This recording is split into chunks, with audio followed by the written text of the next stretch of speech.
So, I thought I'd come on and share a few things because I feel that if I don't, then I'm going to be blocking myself here. And it's always very difficult for me to hold back.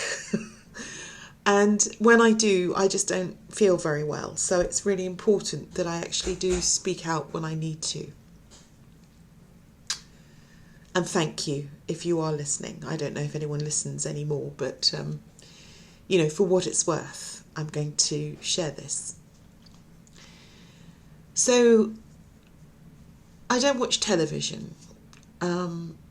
Occasionally I watch a programme or two, or listen to the radio just to see if there's any change. But really, no, there's not really very much of a change in that reality. So I don't really take part in it too much. However, I do sense certain things that come up, like, there are some things happening in the Middle East which are just heartbreaking. But I try not to get involved too much emotionally because, I could just cry a lot on that score. And sometimes when you just see what's going on out there, it begs some questions. Now, the question is, it's about reality. And, I've just been watching a couple of things on YouTube, and there are a lot of people out there who really are so very sure of their reality, and that their reality fits everybody else's, and that they know what's going on, and that they are the leaders in cosmic thought and star seeding and all the rest of this, right? So what I've realised is, reality does appear according to the viewer. So when I place my attention into the quantum field, a reality appears according to my perspective, or the limitations of my perspective, or the geometry of my perspective, however you want to put it, whether you want to put it in a simple way, as a latent effect, it manifests according to the viewer, or according to the geometry of my resonance field, whatever, right? So, sorry, I had to do that. There's a reason for that. It's just, sometimes one can be just so pompous. You sound very important when you use big words, and actually there's no freaking reason to use big words when a small one is just as good. Who are you reaching out to?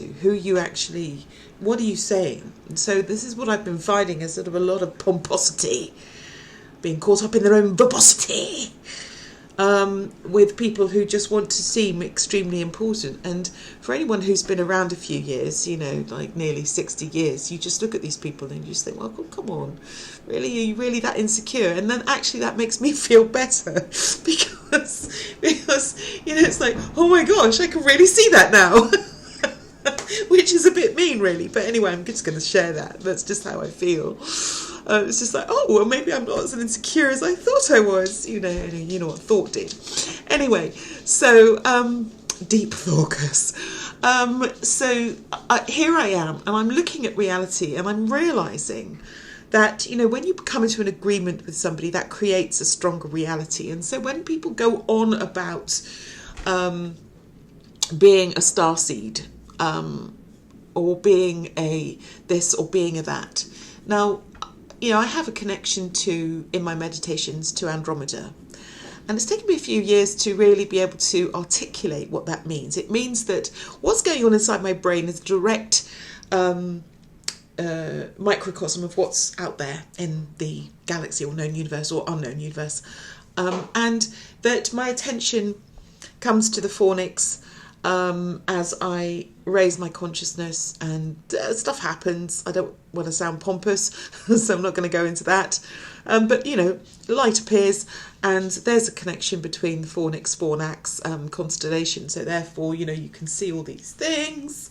And, when we place our attention in particular areas, therefore a reality appears. So therefore we are creating it from that perspective.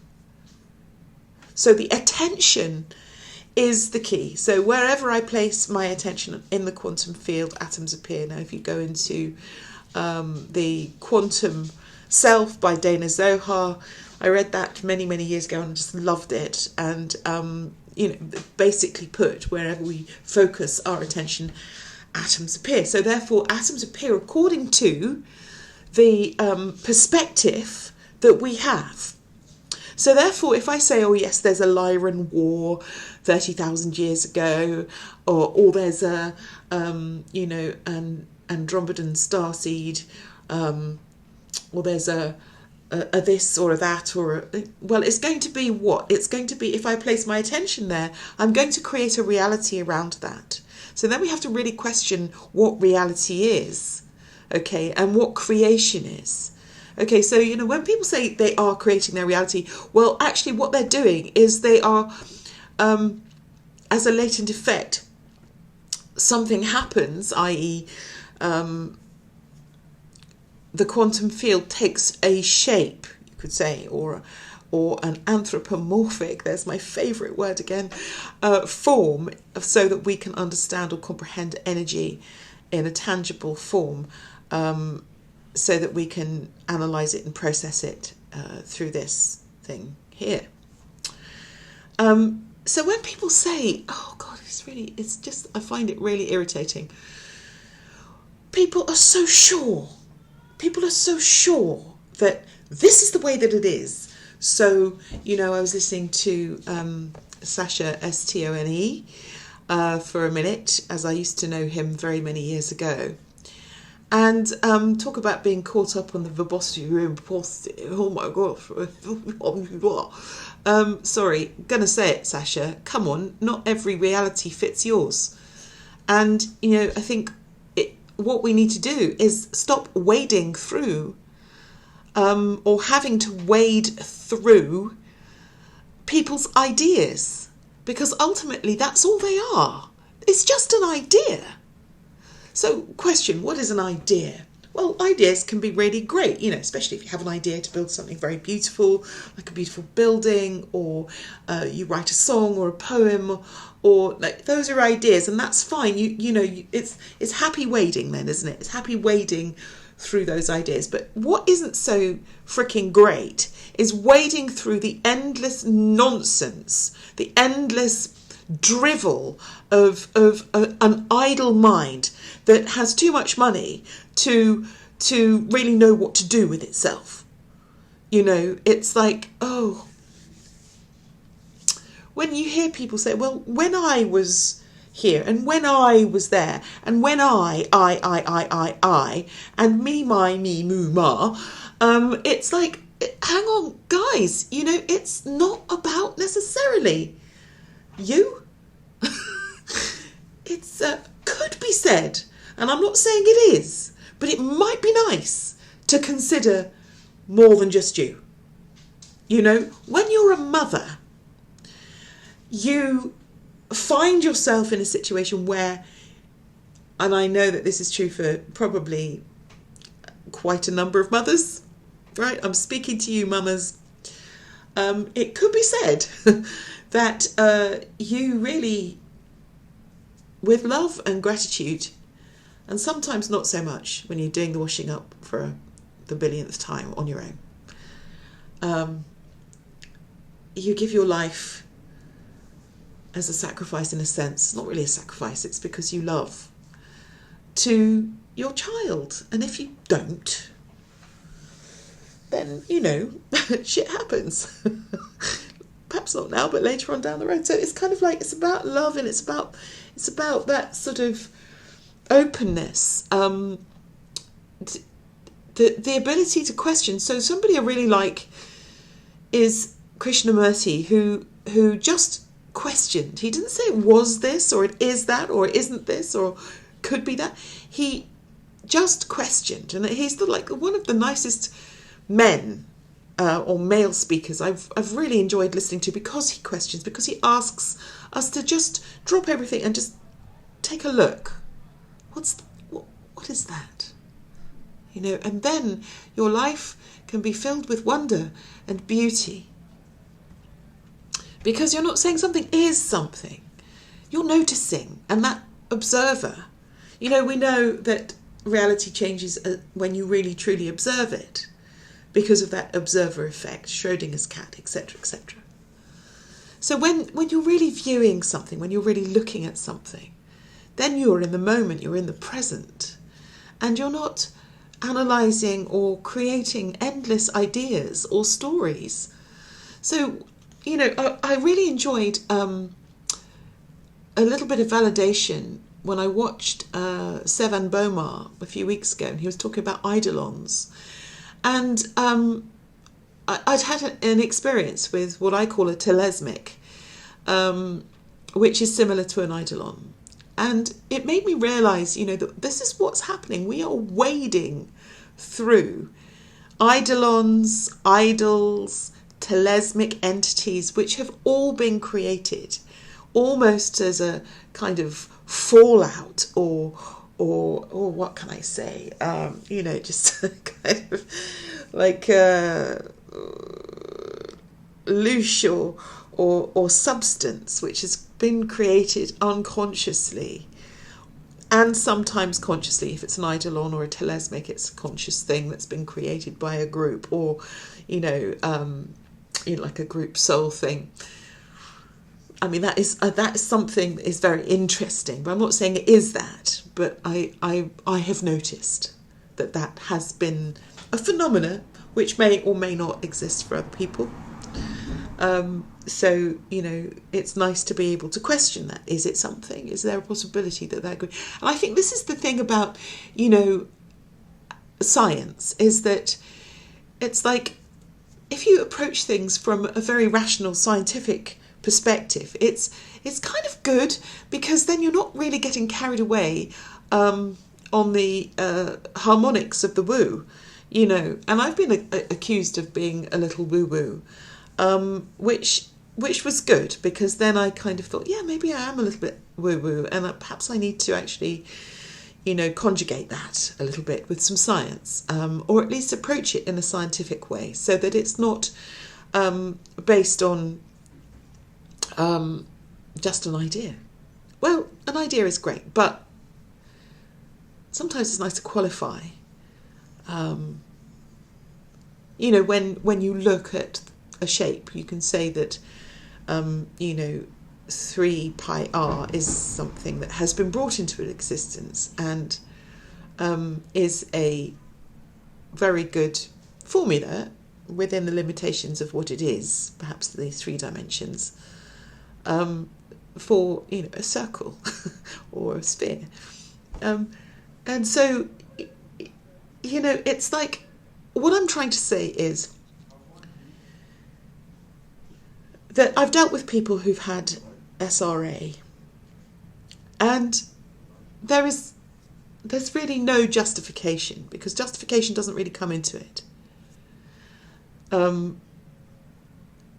When people hurt other people,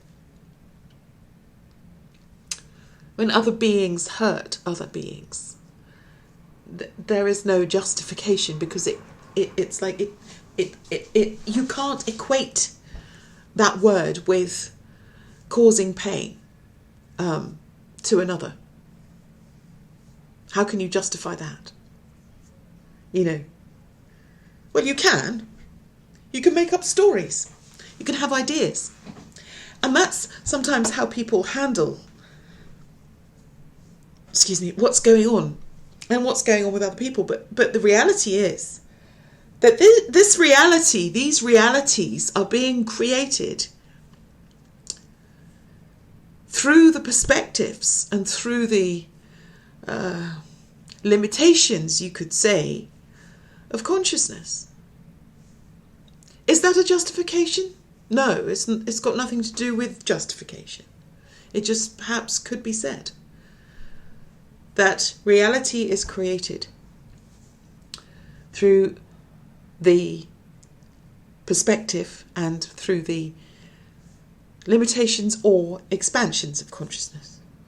So when you look through a timeline and you see perhaps the apparency or the mirage of a past, And don't we always, perhaps as human beings, tend to say, ah, yes, back in the days of Tartaria, all the wonderful buildings were so enormous. And it's like, there's this whole story.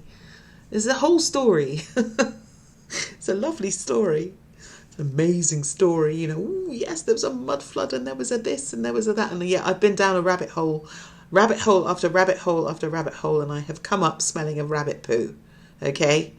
So, you know, I am I'm not used to the smell of rabbit poo yet, as I'm taking a spiritual wash. So during the spiritual wash, I am just noticing things. I am noticing that people are just so convinced that they are right. And you know, you can say that freedom is, freedom is coming because, you know, we're going to bring in this new world and it's all going to be this and it's blah, blah, blah. It's like when you actually dig down into what these people are saying, they are saying that they are right and that everybody else is wrong because this is the way that it is. So once again, it's another dictatorship taking over another person's or another being's or another group consciousness saying that this is the reality, this is the way that it is, and this is the Arcturian Council, and this is that. And okay, maybe it is, but maybe it isn't. You know, maybe you've called it Arcturus. Maybe you have ideas about it. Maybe whatever vibration or energy you're channeling calls itself that. Or maybe there is, you know, what I would like.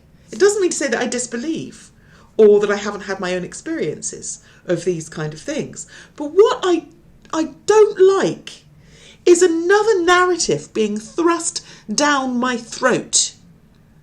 That's what I don't like. Another narrative being thrust down my throat saying that this is the way that it is. And because Sasha Stone says it's this, everyone's like, oh, yes. No. Well, no, not really.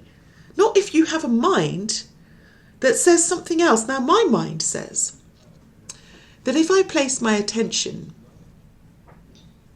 on Sirius, right, the energy in my brain goes, Sirius, ah, yes, dog star, dogons, this, that, the other, blah, blah, blah, and all the stuff I've learnt about it. But also just looking at it, I see certain things. For example, I see a sonic cage around Orion. I see all sorts of things, but that could just be an idea.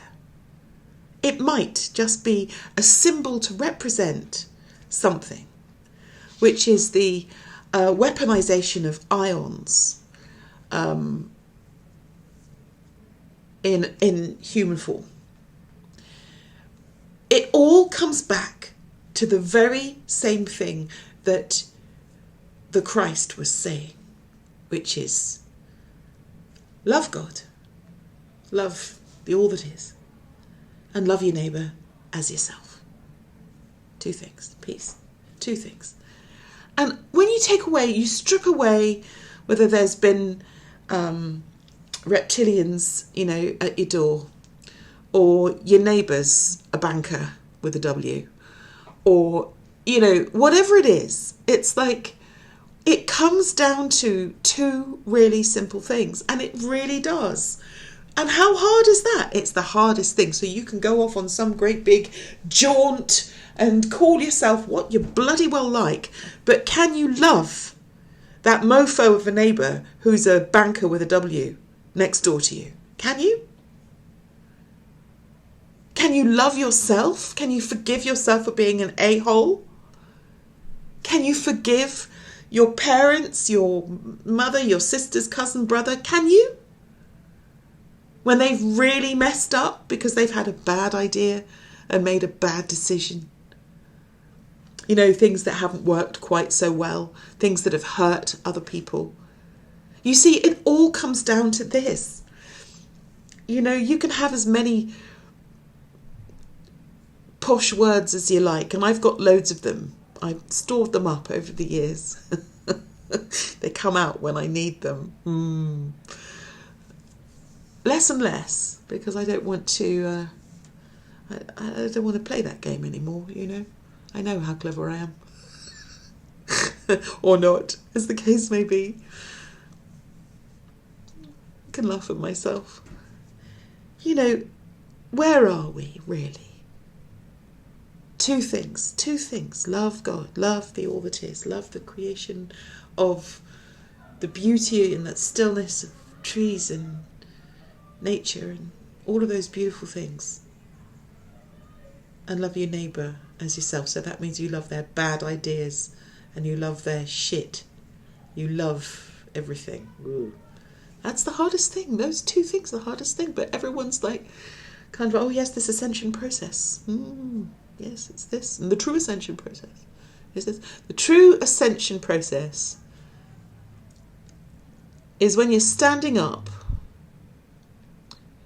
with a body that perhaps has seen better days in front of the washing up for the billionth time in your life. And you have to do it again. And again. And again. And again. And there are times when I can stand in front of the sink and I could go, thank you, wash, wash, wash. And other times where I am swearing like Gordon Ramsay. So, you know, let's not perhaps get so caught up, as my stepfather used to say, in the pomposity of one's own verbosity in this process of life. Because that's not living. That's just flashing, isn't it?